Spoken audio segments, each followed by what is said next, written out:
Жанкой жолында жылан жалпайып жата, айны сөздерден сіз аңлаған олсаңыз керек, біз қайдамыз. Әлбетте айны жоллар, ama мен жылаларны көрмеймін.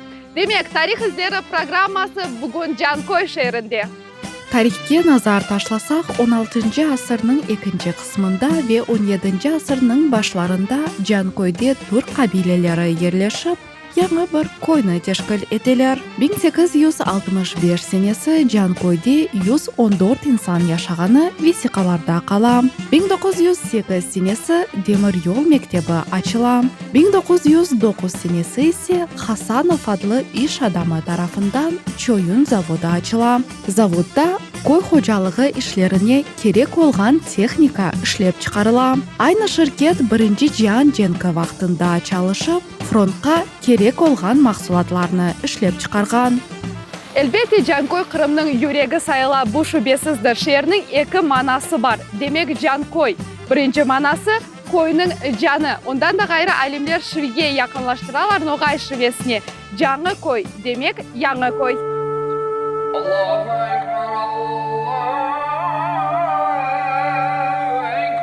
Жанкой шерінің yüksek бір көшесінде ерлешкен жәмеде жұма күндері инсанлар топланалар. 2020 сененің октябрь айына қадар Жанкой районының баш имамы вазифесіне бежерген Музафер Ожа жәмелерінің тарихыны өгренген.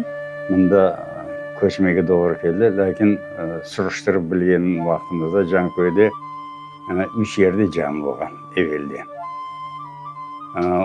Олар біріншісі шынды яқында кинотеатр Орленок еді, шынды башқа магазинге неге чевірділер оны. Екіншісі де мұнда біздің ветандашымыз сатып алған ерде, олардың еві болған ерде жамы болған, оларда бұзылып кеткен бір жамы жоқтыр. Біз келгенде Жанкойде жамы жоқтыр еді. Ватанға авдет олған ватандашларымыз есе бірлешіп ана топрағымызда жәми олмаса да намазларны қылғанлар. Бияқта, клубларда, нелерде намаздар кешіріп жүредік. Жематымен келіштік, бір жами ясайық деп. Жемат қол тұтты. Уақыты мен дин жеметін рейс едім Жанкойде 91 жылларда. Рахметлі Сейджел деген муфти бар еді. Оға бармаға doğru келді, онен лаф еттік. Яқшы деді, Музафер аға деді, бір спонсор тапармыз, ясарсыз. Бір аптадан соң шағырды бардым. Бір адам таптық деді, Дубайдан деді, о Жанкойге бір жам ясамаға ярдым бережек. Ләкин парасы аз деді, оны парасына көре кішкене етіп ясамақ керек деді. 6-ға 9. Жематымен лаф еттік, жемат разы olmadı 6-9-ға. Айтылар, балабан жары тұттырыңыз деділер. Сон 18-ге 12 етіп біздімді тұттырдық, оны еріні алдық. Нетижеде жәми ватандашларымызның истеклеріне көре құрылам. Құручылық ішлері есе 1994 сенесі башланып, 95 сенесі бітірілем. Башта her yerде болғандайын 3-5 адам келеді. Сондан соң yavaş қосылды. Да қосыла. Шындығы заманда жәмimiz кішкенелік япа. Адамларға намаз қылмақ. Onun үшін оны тамырлау ішлерін кешірмеге қарар яптық. Тамырлау ішлерін кешіреміз. Былтыр 19 сенесі ноябрьде башлаған едік та тамырлау ішлеріні. Әледа девам бетеміз, но бір айдан, 2 айдан бітежек иншалла. Әлбетте 90-шы сенелері құрылған бина шымды есе тамир ішлеріні талап етем. Аллахның евінде есе ел-елдан инсанларының сайысы арта. İç tarafını, her bir şeyin duvarlarında şkaturka bir şeyler kaldırmadı. Hepsini gipsi kartondan yasap çıktı. Töpelerinde başta küçük illüstralarımız var edi. Şimdi balaban, диаметрі 1,80 метр, сантиметрден келген люстралар жасаттық. Түркиядан сатып алдық оларны. Ана түбінде мына ошан мақатлар бар еді. Бұл мақатлардың жеріне гене Түркиядан яқшы мақат алдық. Оға Түркиядегі ватандашларымыз ярдым берділер. Оға біз пара бермедік. Олар yolладылар. Dindaşlarımız binanı gaznen kızdırmakны 95-nji senelerden arzu etediler. Neticede keçken senesi gaz düşürülüp, sıcak tabanlar koyuldu. Mına bu camide endi içini bitirgen son dışarıga çıkacağımız inşallah. Dışarıda minaremiz alçak. 17 metr minaremizin yüksekliği. Ana onu bir da 10 metr daha koşmak niyetimiz var. Fundamentler temeli köterecek. Daha 10 metr koşmağa temelini köterecek çaresi var. İnşallah içini bitirgen son minaretten başlayacağımız, minaretini köterecekmiz. Son töpesi tam değildir. Tamını da buzacağımız, onu da başkattan yasayacağımız. Aynı saçakta ise şehir din cemiyeti iftarlarını geçiriyor. Mumyamında 400 adam iftarlarga toplana. 600'ge yakın dindaşlarımız ise cuma namazlarına katnaylar. Adamlardan razımız, adamlar dinge sarılalar. Esasen yaş neslimiz yakınlaşırlar bizlerge dinge. Kartlarımızdan örnek aldılar, kartlarımızdan da çok caminin yasalganda iştirak etken kartlarımız bu dünyanı terk etip kettiler. Allah rahmet etsin. Caminin azbarında ise yaşlarımız için ders odaları ayrılgan. 96 yıllardan başlap Türkiye'den hocalar gelip başladılar. Camimizge 4 tane 5 tane hoca geldi. Hepsini 4 yılga yollaydılar bunda. Olar kelgende ana olar adamların çağırıp, davet yapıp dersler alıp baradiler, namazlar, her bir şeyin dinge ne gerek olsa hepsini öğretediler hocalar. Bir 5-6 tane hoca gelip gitti bu cam başlarından beri. Şimdi endi Türk hocalar ketken son özümüzün kadrlar, medreseyi bitirgen yaşlarımız çoklaştı. Olar endi dini derslerini alıp balalar. Mınamda bu binanın içinde okul korpusu teşkil yaptık. Bu binada okul korpusu apaylar, yaşlar, kızlar, kartlar gelip okuylar haftada günlerini bölüp verdik. Şu belirlеген günlerde gelip okuylar. Adamlar maşallah öğrenmeye heveslikleri var, öğreniler. Afsuski pandemiya sebebinden bu yıl çok bayramlar o'tkazilmedi. Ama Jankoy şehir dindaşlarımız her yıl aktif olup insanlar için bu tedbirlerini yapmağa tırıştılar. 1871 senesi Lozova Aqyar yönelişinde demir yolunun kurulu işleri alıp barıldı. Yıllar devamında 4 yıl devamında kuruldu ve kurucular çalışkanlarda, duraklarda ve komşu köylarda çalıştılar, rahatlandılar ve neticede Jankoy'da birinci sokak Kırım sokağı dünyaya geldi. Ondan gayrı 1892 senesi Kefe Jankoy yönelişinde demir yolu açılıp Merkezi Jankoy acayip bir şehirge dengişti. Men belesem şundu көргеніңіз gibi her bir yollar açık. Seçken şehrinizge bu yerden bara bilesiniz. Şimdi de aynı demir yol Kırım'nın her bir köşesinden bağlı olup gele. En mühimi insanların en birinci merkezi yardımcısı sayla. Sovet hükümeti vaxtında Jankoy rayonları teşkil etilgen. 1928-1937 seneleri aynı yerlerde pamuk o'stirilib, pamuk işletilgen şirketler açılgan. Şimdi de Jankoy toprağının bol olganını anlagan insanlardan birisi Seycelil ağadır. Vatandaşımız bu yerde tereklerini ve o'simliklerini yetiştiriyor. Onun bahçesini töbeden korseniz ko'zingiz quvana. Bu tereklerde alma ve erikler o'sya. Начали в 2013 году, взяли несколько гектаров, потом Но с овощами здесь в процессе с водой немножко тяжелее. Мы потихоньку начали переходить на сады, на ягода, ежевика. Заложили первый вот этот сад мой, чернослив. И в процессе начали яблоко закладывать, и дальше слива. Такие. Vatandaşımız bu бақчаның яш olғаны себебінден бұл жылда 30 тоннаға қадар еріклеріні алмаға ниет ете. Әлбетте, güzellik көзіңізді қуандыра. Şimdi оның дамыны seçmek мүмкін. Мен белесем актив сезонда дамыны сізге шымды айтарым. Мезетлі. Ватандашымыз есе Қырым топрағында бойлы файдалы терекні өстірмек қиын олмағаныны аңлатам. Я думаю, в Крыму надо от географического расположения. Здесь моря, отдыхающие. Это, наверное, больше сады, ягода, персик, ну, что-то такое. Как бы борщевые наборы, это хорошо, как бы, они тоже должны выращиваться, но мы живем немножко в другом месте, да, и здесь отдыхающие приезжают. Тут надо подать красиво, чтобы все было красиво. Это ягода, это персик, ежевика, клубника. Я думаю, больше надо акцентировать на сады. В Крыму нужно на сады. И здесь намного меньше воды уходит. Полив у нас индивидуальный, у нас садовая капля, индивидуально под каждое дерево капает.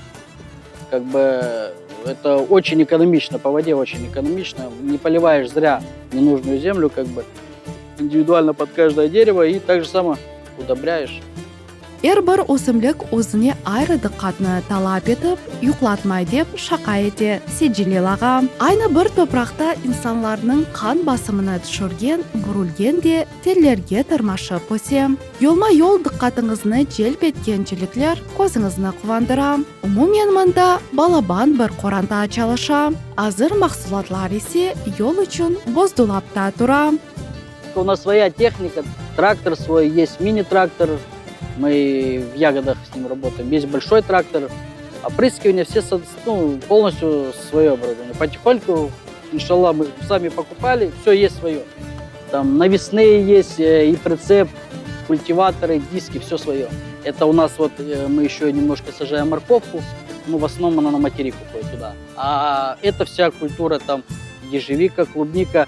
У нас хотят клубнику сейчас вот на Москву брать, но у них немножко там... Им надо шоковая заморозка, мы немножко еще до этого не дошли. Потому что дорога, а ягода, сами понимаете, это немножко она такая специфический продукт. Его сутки надо продавать. А так, в общем, на материк очень хотят крымскую продукцию брать. Но просто здесь ее не хватает. Как бы и здесь хватает клиентов. Ватандашымыздың сөзлеріне көре, бірінші нәубетте ерден ақшаны саймақ керекмей, ең мұйымы ішіні sevmek керек екен. Соң вақыт есе бір мақсатларға кетіредей Седжилел аға. Вақыт Седжилел аға кібі доғры yolдан кеткен инсанлардан бірісі Айшы ханымдыр. О бүтінлей өз аятыны ве юрегіні Джанкой фиданлары ансамбліне бағышлады.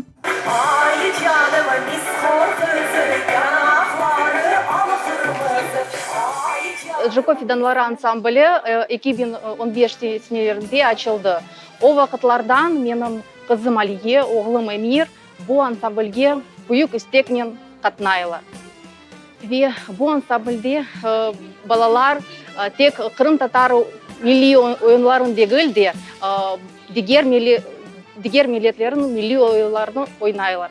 Бұл ебетте пек мұйымдыр. Чүнки ем техник тарафындан, ем де бұл бізді пек бірліштіре. Ама МСС-тан әбетте бұл біздің Қырым татар милли ойынларымыз. Чүнки біздің милли ойынларымызда біздің балаларымыз біздің денгін, гүзел, урф әдетлерін көстерелер. Тарихыны, медениетіні ве бұл пек мұйымды. Мы начинали с коллектива людей, которые были влюблены в историю и в культуру крымско-татарского народа. Это было изначально человек 15. На сегодняшний день наш коллектив насчитывает более 90 человек. Наш коллектив сегодня, география его в нашем городе и в районе, это 8 сел района. Это дети с города. Мы занимаемся, идем к одной цели, выступаем конкурсы международные, республиканские, районные, городские мероприятия. И на сегодняшний день очень радует, что детей объединяет и родители любовь к крымско-татарской культуре, к истории. И вообще мы одна целая семья. Elbette bir balanен çalışmak bu mesuliyetli bir iş sayıla. Ayşe Hanım ularını öz балалары кыбы сайып, yardımcı ola. Biz ana baba adından ve balalar adından bizim hocamızga, Jankoy Fidanlары ансамблінің реберімізге, Рамазанова Шехметовнаға biz büyük teşekkürler bildirmege isteyimiz. Çünkü o büyük bir iş yapa. O bizim balalarımızga oyun sevgi aşlana ve elbette bu pek mühimdir. Ve bizim geleceğimiz bizim balalarımızdan bağlı. Çok teşekkürler. En iyisinden sağlık ve balaban muvaffakiyetler dileyimiz. Bu ağır işte hem ciddi hem de ana kıbı mulayim olmak gerek. Birinci nöbette ise balalarının hürmetini kazanmaktır. Нас вдохновляют наши дети, которые хотят познать и расти, и мы вместе с ними познаем. И не только хореографию, но умение общаться, умение любить, уметь быть в коллективе и взаимопонимание. И хореография, и ансамбль – это не только танцы, это семья. Наша семья Jankoy Fidanlары вместе с родителями. Огромное спасибо нашим родителям, потому что это двигатель, который движет и детей, и родителей друг друга, и меня вдохновляет на новые успехи. 19 asırda bu yerde Kırım boyunca en balaban degirmen öz işine alıp bargan. Şimdi turgan merkezi sokakta ise 50'ge yakın tükanlar işlegenler. Ondan gayrı Jankoy şehir olarak 1917 senesi kaydedilir. Şimdi şehirde yaşagan esli başlı kartlarımızdan birisi Alime Nuriyevadır. Vatandaşımız 1934 senesi İçki rayonunun Toqtabaq koyunda dünyaya gelip. Ağırlıklarının koy vakitler по-моему şunday. Biz yaşadık. Hepsi oyunla aldanaydık. Kavga oldu, uruş oldu işte. Nemseler kemeslerini aldı. Biz 7 balaydık. En iken ağamına 39. yılda Fin uruşu bolgan. Anda alıp ketkenler. Ekinci ağam şu koyda kamsoru geldi. Ve ağam birinci günden armiyaga kalganlar. Komsomol niyesinde, safında imledi. Birinci günden gitti. Şonen bu iki ağamdan bir haber bulmadı bizde.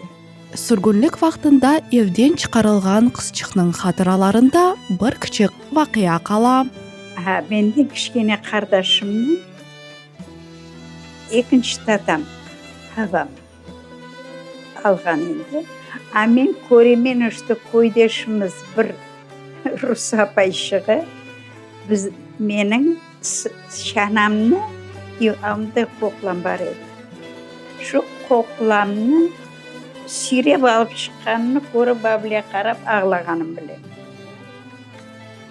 Nasıl son biz bardık ana İşki rayon edi. İşki'ye alıp barganlar edi. Nedergi maşinalarga oturup. Ondan sonra poyizda ketkenimizin tekaran bilemin dıkı. To anam koyuna batıp, to bulaytır tataşıklarım koyuna batıp kelip çıkanımızın.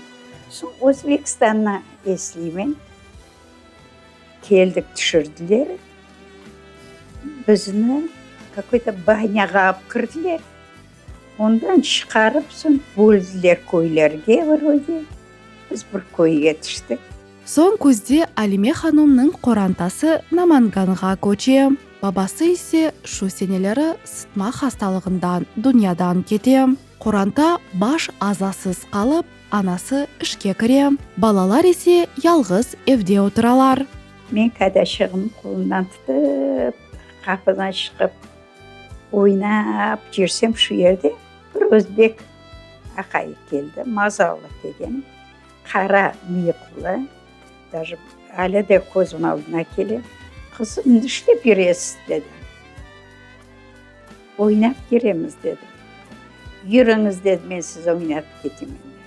Koterip aldı kardeşimle. Tuttuk abi kolumdan, bir kolumdan. Ağlayma gitmeyimiz deyip alıp gitti bizden. гор милицияға. Гор милицияда 2 күн болдық. Анда шындай приказ болған екен, что ялғыз жолда көрінген балалар болса, қарамсыз, өзінден биік болмағандармен. Оларны алып, детприемник, милицияға кетіресіз, чтобы детдомларға жібер. И анауның іші бір үйшындай, гор милицияда бүтін татар балалары. Бұндай де бар, бұндай де бұл вообще. 2 күн анда болдық. Ondan sonra 2 күннен соң бізді детприемникке алып бардылар.